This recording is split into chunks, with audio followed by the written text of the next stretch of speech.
Mark Beland, that special someone, Mark Beland.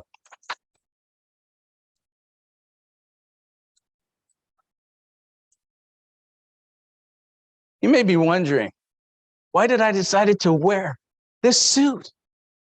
It clearly doesn't go with my new shades, which I wore in respect to the phrase, looking through rose-colored glasses, a phrase that describes a point of view which could be overly optimistic. For example, if I were to envision all of us seeing each other for who we are, not what we are, you could say that I was looking through rose-colored glasses. And if I would envision the leaders of every country uniting to establish world peace, then you could say that I was looking through rose-colored glasses. And if I would envision that one day I would be standing on my 260-foot yacht, looking out at my mansion on Malibu Beach, with my wife beside me telling me how grateful she is to be married to someone who's perfect in every way, then you could definitely say that I was looking through rose-colored glasses. But if the secret to success is to envision ourselves being successful, then why not envision ourselves being as successful as we could possibly be and look beyond what we currently perceive as reality? Mr. Contest Master and fellow Toastmasters, I have always wanted to share my life with that special someone, which was a challenge because I had seen myself as a guy who women wanted nothing to do with. How did I come to see myself this way? The answer to this question goes back to when I was 15 years old. It was a Friday night. My friend Al invited me to his house to play Spin the Bottle.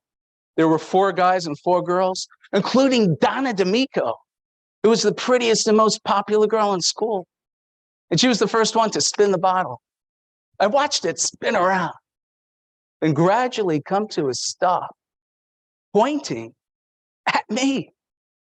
I was about to receive my first kiss from Donna D'Amico. But instead of kissing me, she said, "I'm not going to kiss Mark Beland. He's gross. Do-over." Then she spun the bottle again, which ended up pointing to Tony G. Antonio, who was thrilled to receive a kiss from Donna D'Amico.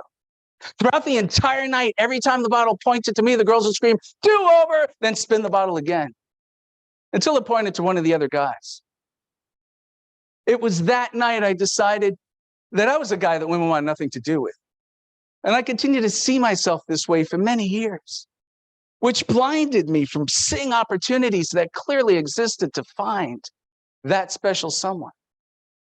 One example of this has to do with a fellow student in my college psychology class. I can't recall her name, but I do recall her wavy red hair, her enchanting green eyes, and how incredibly attracted I was to her. Somehow, we ended up in the habit of speaking with each other in the hallway during every classroom break. During one of our conversations, I mentioned that I worked nearby the campus. And she said, "I work nearby as well. And I'm free to go to lunch anytime." Could she have been suggesting that we have lunch together?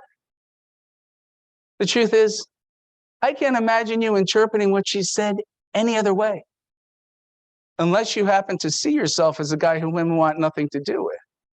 Which is why I replied, "Not me. My manager schedules the time that I get to go to lunch. I'm not free to go to lunch anytime the way you can."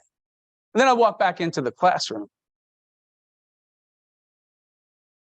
Our relationship never developed any further than the hallway, which proved that I was a guy who women wanted nothing to do with. It amazes me how when we see ourselves as unsuccessful in a specific area of our lives, the universe proves us to be right. But can simply changing the way we see ourselves lead to success?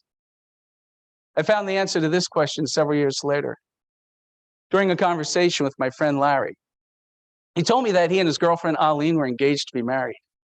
I congratulated him and told him how fortunate he was to have that special someone to share his life with. Something that can never happen to a guy like me. What happened next changed my life. He began laughing. And he said, "I can't believe that you, of all people, have low self-esteem when it comes to women. Just the other day, Eileen was telling me how surprised she was that you didn't have a girlfriend. Seeing how you were brave enough to start your own business, you have a great sense of humor, and you're a really good-looking guy. And it was at that moment I realized Eileen needed to get her eyes examined. Then I thought about the qualities that she had seen in me, that I had failed to see in myself. And that's when I decided to see myself in a new light, as someone who is capable and deserving of having that special someone in my life. And then I saw her.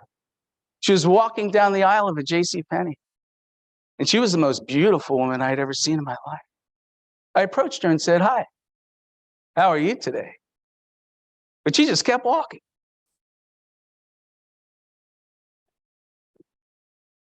My friend Jose, who worked at the store, noticed my attempt to communicate with her. He informed me that she was visiting here from Venezuela and only spoke Spanish. I noticed her coming back down the aisle, and fortunately, I'd been learning how to habla español. I approached her again and said, "Hola, ¿cómo estás?" This time she stopped. She turned to me and said, "Muy bien." And then she smiled. And I have never felt anything in my life like I felt the first time I saw her smile. Because somehow I knew I had found that special someone. And 25 years later, she still is. But I would have never have known her and married her and raised a child with her if I had not first seen myself as that special someone. Do you see yourself as someone who's capable of achieving anything that you desire? If not, let me know. I'll lend you my new shades. Mr. Contest Master.